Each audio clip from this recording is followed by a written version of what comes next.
Good morning. Anurag, first of all, thank you so much for giving me an opportunity to sit next to one of my favorite business leaders. I've been following Shiv since, I think, Nokia days. That's the first time I met him.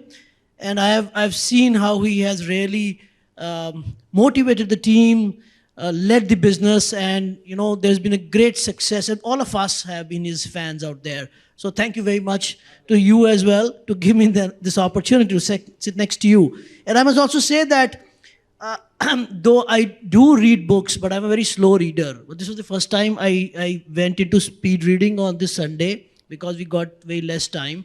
And I really enjoyed it. I hope I am able to keep that habit. So jumping into the book straight away. There are 3 sections to the book: managing self, managing teams, and managing business. And they are in this order. So was this order decided by design? Do you think managing self is the starting point of everything? Absolutely. Thank you, Salil, for doing this.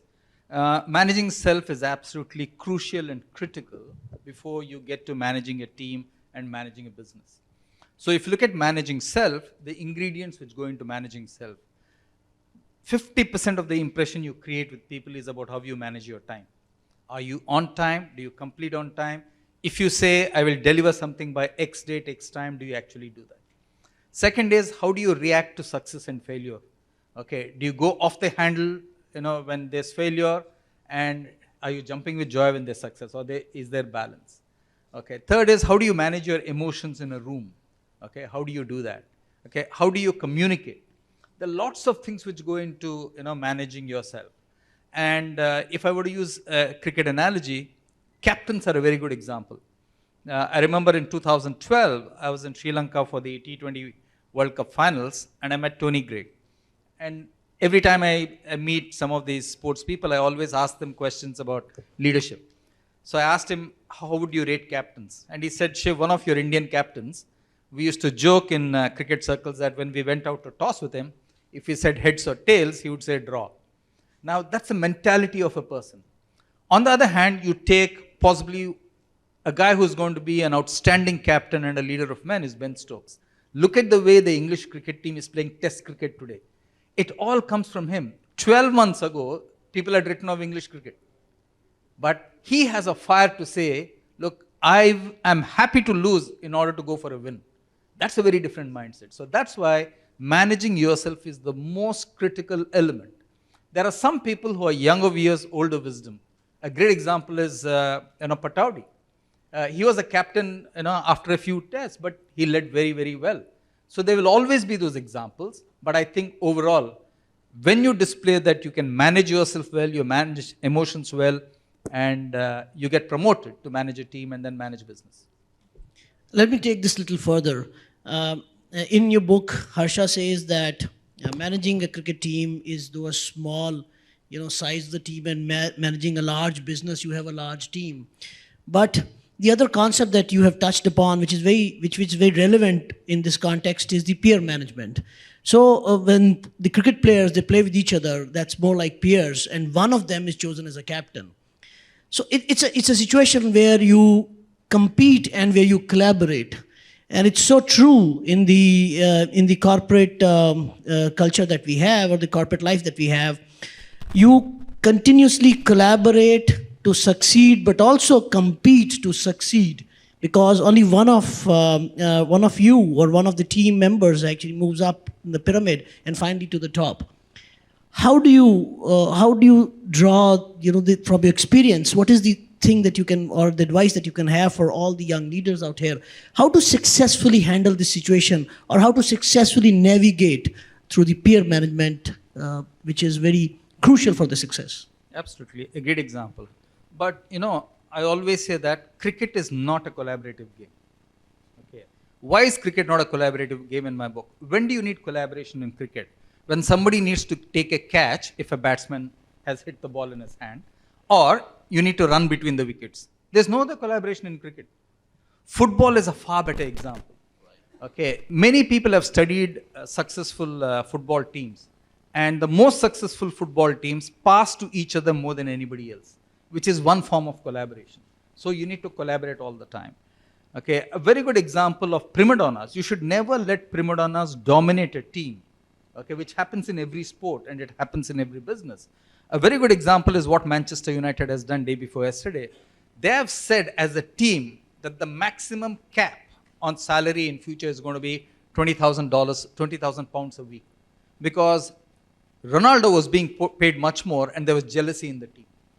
So I think it's extremely important. In sport, by and large, your performance is number driven. People know whether you performed or not. In business, it's not. In business, there are lots of likes and dislikes and alignment which happen. But I think what's important is you need to give your best to the institution. As long as you do that, it's fine. And if you're consistent over time and you've given your best to the institution and the institution does not reward you in the way you believe you should be rewarded, then you should leave that institution. Taking this further, do you think this example of fixing or capping the overall earnings of an individual player in a corporate setup is a good example or a good thing to follow? Because this is more like socializing the entire network, and you will not have the leaders be part of it for long if this happens. So it's a very, very important question, and a lot of debate has happened around this. If you look at 30 years ago, the average CEO salary to the average worker salary was of a ratio of maybe 40-50 at best, not more. Today that ratio is 400, 500, 1,000 times. So now a lot of people down the line are asking, what does this person do, he or she, that he deserves this, whatever it is. The only thing is, across the board, the insecurity is the same. You can get fired at any level. Okay, but let's take the glare of the light is much more at a senior level. Yes. But I personally believe that organizations will have to be mindful about this, because how do you explain to people that their work or worth is not in the same league as somebody else? So I'm not saying don't pay senior people, don't pay talented people more, but I think you need some degree of, let's take moderation there. Okay. The other concept that you've touched upon is the metrics reporting. It has come up in various places. Now, metrics reporting is a very popular concept in most of the MNCs, also catching up in a lot of Indian companies, where you want multiple people involved and in a sort of, in a way, collaborate together to lead a function or to lead a particular initiative. So you have a sales and a marketing leader collaborating, and there's a metrics reporting there, and similarly, a lot of other functions. But in your book, there are 2-3 things that I picked up. One is it is a costly affair. Everybody wants to have their own offsites. That's what you mentioned in the book, right? Along with the team. So you have to have a team first and then an offsite. And because it somewhere builds up your stature as a leader within the organization. The other part is that the individual who's being managed by 2 people and sometimes more as well is going through a horrific time. She or he doesn't know whom to please more, which line to follow, because everything is not aligned in the corporate world. But still it is gaining popularity across the world, and everybody feels this is the right way of managing business. So what do you want to say? Because you've experienced it. Absolutely. I think another great question. The matrix, unfortunately, is here to stay. The reason the matrix exists is that as the world has become more global, as the world has become more technology-led, almost every single function is globally represented via companies. For example, a travel agency. Amex can do travel booking anywhere in the world for any company. Okay. A law firm can work anywhere in the world on legal matters. A market research company can do the same. An advertising company can do the same. So what companies tend to do is to pull all that together in the center in order to get lots of benefits. Working in a matrix requires a hell of a lot of maturity. Okay. And that maturity does not exist in most organizations. It does not exist at the senior most levels. Basically, because at the senior most levels, people are jockeying for position, as you rightly said. Okay. If you want to work in a matrix, you need to recognize 2 things. One, what is the line of revenue? Okay, where does the company make its money? Yeah. And 2, what is the line of capital expenditure? Those 2 lines are the most important lines. If you are aligned with that, it's fine. And working for the institution becomes far more important in a matrix than working for a function. My experience, every company where a function wins, the business loses. Every company where a geography wins, the business wins. And I'll give you a raw stat. I'm speaking at the Procter & Gamble event on 21st. I was doing some analysis. The top 100 multinationals in the world by revenue, the top 100 multinationals in the world by revenue have grown 3.85% in the last 10 years. The global GDP has been 3.4. One of the reasons I hypothesize is their structures are wrong, which is matrix. There are many other issues, but matrix is one of the reasons, because the matrix is the ultimate form of diffused accountability. Okay. On the other hand, let's take football. We just finished World Cup football. Football is a fluid structure where you need to play total football. The goal clarity is clear, which is we need to score more goals than the other guy.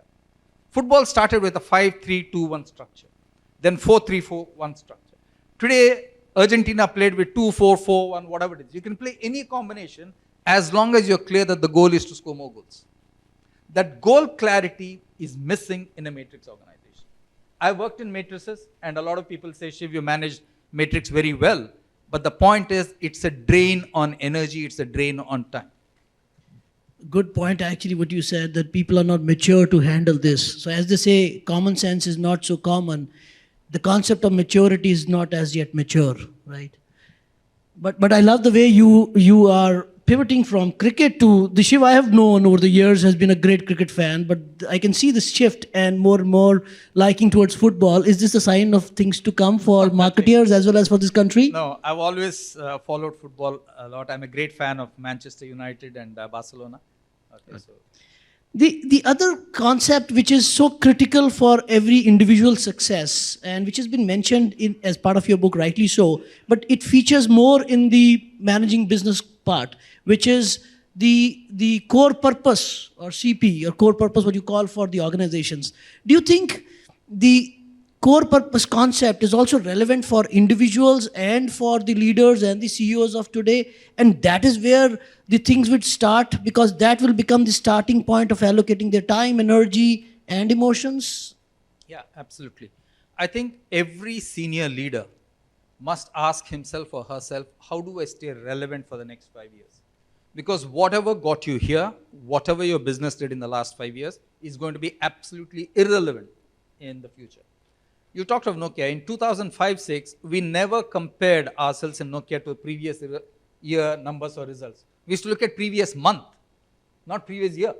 So you need to ask yourself, how am I going to be relevant in 2024? What are the new skills I need? What's the new knowledge I need? What's the new way I need to manage my team? If you're not relevant, you're not going to have a job. This has given you an opportunity, and the entire format of the book was so lovely that there's wisdom from so many great leaders. When you spoke to all of them, what is that surprised you the most, and what is that surprised you the least? I think the one thing which is common to all of them, not a surprise, is that they took failure on the chin, didn't look back. You look at Harsha when he talks about what happened. He looked at digital as the opportunity and said, wow, that's such a big opportunity, rather than just being somebody. He started with radio commentary, then etc. You look at General Malik. He talks about how his family had to move over various places, etc. So one of the great things about leadership and all these 21 wonderful leaders in the book is that they ended up loving what they did. Most people love to do what they're good at or what they want. That's obvious. But the truly successful people, whatever job you give them, they fall in love with that and make it even better than what it was. And I think that's one common thing across the board. Don't worry about failure. Look ahead all the time. And whatever is given to you, make a big go of it. But looking at failure, this is connected to the concept of vulnerability of leaders. Failure in our culture has not been, and also in comparative business, is not celebrated in the right manner. It's some people do call it more of a bookish concept. They say that it's good to say that the leader has to have vulnerability and to celebrate failure. But at the other side, the moment you show that you are vulnerable and you have failed at something, you are showing a weakness, and exposing your weakness can put you in a weak spot. Not only as far as your peers are concerned, but also your competitors out there in the market. So what is your view on this? I'll tell you, my view is entirely different. right through my career as a CEO. Every month I used to publish my scorecard, my monthly scorecard in traffic light form. I would say these are the 5 objectives I have with my boss, okay, whatever they were. And I would mark it green, yellow, red. And I would publish it publicly to everybody, every single company. Because basically in most organizations, people don't trust that the bosses have targets which is the same as everybody else. Most people think that the bosses have padded targets, they have lesser targets. So you have to be authentic in saying, look, this is what it is. And I would say, hey, I remember we had to turn around PepsiCo in terms of profitability. When I had 2-3 reds in my first or second town hall and this thing, people are shocked. They said, nobody's ever told us that things are bad. I said, but that's the truth. And you need to know it, because if I don't perform, it means that you haven't performed. So I think it's very important. It's not about vulnerability as much as are you authentic. If you're authentic to say, hey, X is X, Y is Y, and this is how I'm calling it, as long as you're honest about it, I think people will give it to you.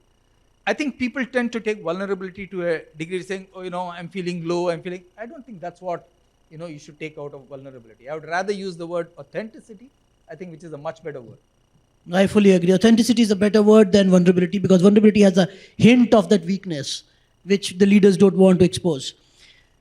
The leaders have to allocate their time between managing self, managing team, and managing business, right? 3 different components. And I'm so happy that you clearly explained everything in your book. But one part, if you like to elaborate on, how should they allocate their time on these 3 different components or these 3 different buckets? Great question again, Salil. The first thing, any leader at any level must ask himself the question, what is it that only I can do? What is it that only I can do? What is it that I can delegate to others who will do it about 90% of the time? Okay?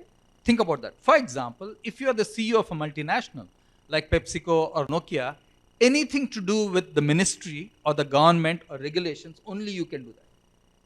Your head of government affairs cannot do it. Your head of government affairs can come with you. But if there's a meeting with, at that point of time, Kapil Sibal or Sachin Pilot, then I had to be there from Nokia. It's as simple as that. So you have to be very, very clear. That's the first thing. If you believe somebody else can do it well, delegate it. But delegation does not mean abdication. Remember that. You must have an oversight to say, is it going in the direction of what the institution wants? That's very, very important. And a lot of people say, I delegated, he let me down. But you need to know whom to delegate to and why you need to delegate it. But a last thing which I would say is, every leader must spend at least 25% of his time. And you just scan your diary and you can easily make that out.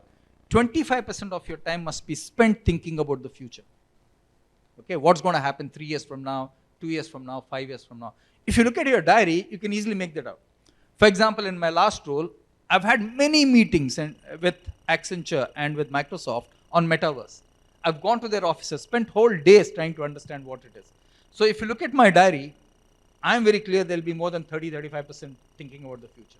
Because if you're not thinking hard about the future, then you're expecting the past to replicate itself, which is a no-win situation. No, absolutely. I relate to this one. I had opportunity to work with another great leader at LG when LG started in India, Mr. K.R. Kim. And when I used to pass, across his room, I used to see sometimes he was looking out of the window. And one day I asked him, I said, many times I see you looking outside the window. And the answer was that I try to peep into the future. Where are we going to be? Because as you said in the earlier answer, that we can't look at year-on-year growth. It has to be month-on-month if you have to really grow fast. So absolutely.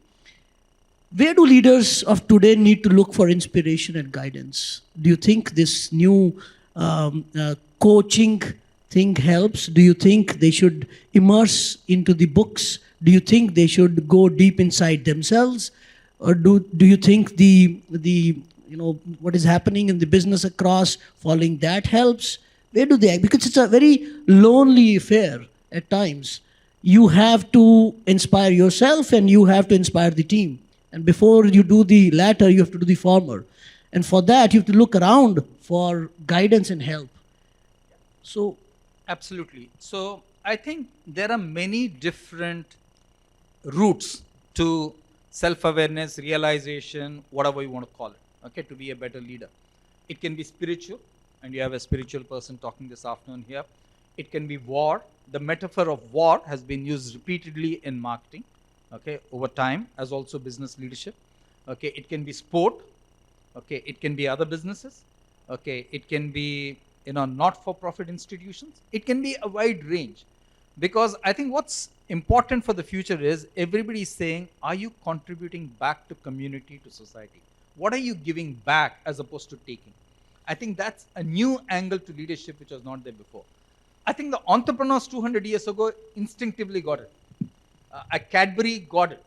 Okay, a Procter & Gamble got it. Unilever got it. Lord Leverhulme got it in Port Sunlight. They had it natural because they built they built a school so that people could educate and come to work for them. They built a library so that the school children couldn't go to the library. They built a temple so that people could go and pray. So they built an ecosystem so that that village or that hamlet contributed to them and also prospered. Okay, the entrepreneurs of the past clearly understood that, but the entrepreneurs of today might not understand it in the same way. And finally, a leader must be very clear. What is his or her learning style? Some people learn by reading books, like me. I love reading books. I learn. I'm just reading Prince Harry's book, which was released on Kindle on 10th, and I think it's releasing physically on 23rd. I finished half the book last night. It's a wonderful book. I learned a lot in terms of what happens when somebody loses a mom in such a situation, and what goes on in his mind, and how is he able to deal with those demons. It's an amazing book, beautifully written, I must say, okay, which you don't expect because he's been getting hammered in social media, which is wrong. Okay, so I learn by reading. Some people learn by watching others. Some people learn by projects. They take on projects and do that. Some people learn by talking to others, using a sounding board. Some people go to a coach. Some people go to a shrink. Okay, depends on your learning style. Okay, and if you're clear about your learning style, then make it work for you. There's a concept of portfolio of careers which was mentioned in the earlier discussion, and you also touched upon in a very different manner, where you said that loyalty of employees and longevity of companies is going to be challenging as far as the future world is concerned. So let me pick it up, and the employee who's not very loyal or who has a portfolio of careers, according to me, and please correct me if I'm wrong, is less engaged, is less committed. How do you build a great business and a great team with a less committed and a less engaged team player? A great question. So for that, I need to go back to the early part of the thing. What did I mean by longevity of companies? In the year 1935, the average age of a company was 90 years. In the year 1960, the average age of a company was 60 years. Today, the average age of a company is between 12 and 20 years, depending on which data point you look at. That's what. Now, if the average age of a company is 12 to 20 years, the average career of a person is 30 years, do you blame him for not being committed to the company? It's as simple as that. Each person has to look out for himself. And I tell this to people very clearly in all the businesses I've led. Your boss cannot take care of your career. HR cannot take care of your career. Company cannot take care of your career. You have to take care of it. Okay? It's absolutely important. So why do people come to work? People come to work because they have a challenging job. It's a good job. They have great colleagues. They are learning, and it's improving their CV value. And there are two elements, and what I say, some people might misunderstand it, but I've thought about it carefully. If you look at the Indian context, there is loyalty on one hand, there's commitment on the other. And the mistake a lot of Indians make and Indian companies make is, we shoot for loyalty. What you should shoot for is commitment. Why do I say that? If you want and you encourage loyalty, you'll get a sycophantic organization where everybody is trying to please you, nobody is doing what's right for the company. On the other hand, you shoot for commitment. You tell the person, hey, you know what? I want you to be doing the right thing for Orient fans. I don't want you to be loyal to Salil. Then you'll get a performance and a capability-led organization. So irrespective of whether the person spends 2 months, whether this person spends 1 year or 2 years, till the last working day, if he or she is committed, that's the kind of employee you need. Okay, you have loyalty, you'll get psychophancy, and you'll get no results. I guarantee you. That's a great answer. I think leaders should distinguish between loyalty and commitment, loyalty and quality of engagement, and the thing something brings to the table, somebody brings to the table. Otherwise, you'll have all yes men and others. So thank you so much, and we have very less time left. But if there are any questions from the audience, please go ahead. Please, you definitely need a mic.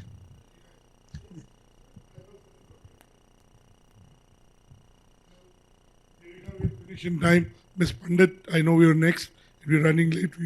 But I must tell you this about Shiv. Shiv is among the most busy people you know. He has a wide network. A lot of people look up to him, admire him, go to him for various kinds of advice. He always responds to a text, to a mail, and not just mine, my colleagues. How do you manage time? So, this is a question I'm asked. See, some of the questions I've been asked in my life. Why did Nokia fail? Okay, how do you manage time? How does one manage a career, etc.? Here's the thing about time, guys. There are 24 hours. Take away your sleeping hours. Let's take 6 hours, 8 hours. Let's take you have 16 hours. In 16 hours, ask yourself, what is the amount of distractions you have? Focus is about time available minus distractions. You cannot party till 12 o'clock, then go and have dinner at 2 o'clock and hope to be up and ready for a meeting at 9 o'clock. Won't happen. So the best way to manage time is to limit your distractions as much as possible. If you can limit your distractions, you actually bring more focus to the job and focus to time. That's all I would say. It's a trade-off. It's a trade-off. Absolutely. Second, I would say is use your dead time. You're sitting on a flight. I tend to clear all my mails, reply to all my WhatsApp, every single thing on a flight, or read a book, etc. So use your dead time well where you have nothing else to do. My last, I look forward to you recently reviewed how to listen. Yeah, this morning. Yes. And I look forward, I read because I'm not able to read enough, but I read your Economist, year-ender. Look forward, I didn't buy it. Saved $2,000. How do you again manage to do this? And is this your way of giving back? Because you talk about it a lot. So when I read a book, I highlight anything which I regard as an insight or something which made me stop and pause, and I keep highlighting it. And at the end of the reading the book, I just open my laptop, key in all the sentences, put it as a book summary, not more than 25, 40 slides, and then I put it on LinkedIn. That's what I do. Give a big round of applause to Shivakumar.